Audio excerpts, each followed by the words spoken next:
anatin'izay famindrapa-efana eo anivon'ny ministera izay ihany samy ao anatin'ny arena voajanahary avokoa moa na ny arena kibon'ny tany na ny resaka solika ihany koa rano tanterahina omaly ary ny famindrapa-efana teo amin'ny ministry ny solika sy ny arena stratégique dia androany kosa noho ny tanterahana famindram-paefana teo amin'ny ministry ny arena kibon'ny tany sy ny ministry ny arena stratégique.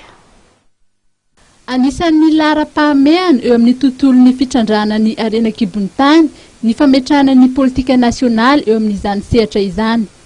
Ny maraina teo no tanterahana teny Ampandrinomby ny lanonam-pamindram-paefana teo amin'ny ministry ny arena kibon'ny tany teo aloha Rado Daniela Randriafeno sy ny ministry ny arena stratégique izay mifandray mivantana amin'ny fiadidinan'ny Repoblika.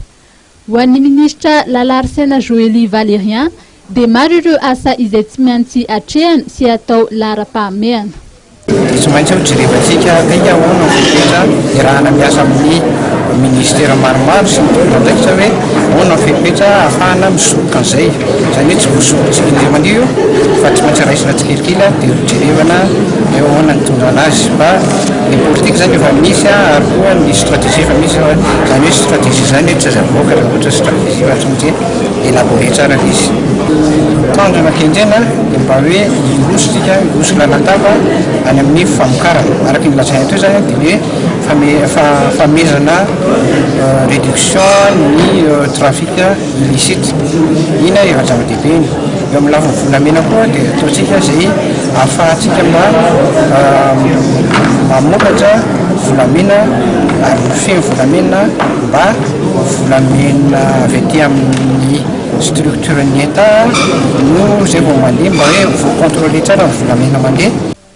Mba ahafahana manamafy ny ady atao amin'ny fanondranana tsy ara-dalàna ny arem-pireneny toy ny arena kibon'ny tany dia ilaina raha ny voalazany ny fiaraha-miasa amin'ny sehatra samihafa toy ny eo anivon'ny faditseranana ny polisy miaro ny sisitany raha tsy laza afa-tsy ireo.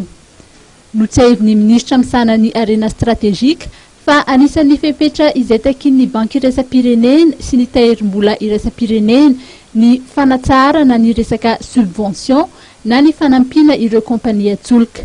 Nambaran'ny ministry ny arena stratégique fa tokony mitady vahaolana hafa mba hisorohana ny fiakarabidin'ny tsolika tafahoatra ka mangataka fiara-miasa amin'ireo kompania tsolika ity farany mba ahitana ny vokatra moramora kokoa afarana avy any ivelany.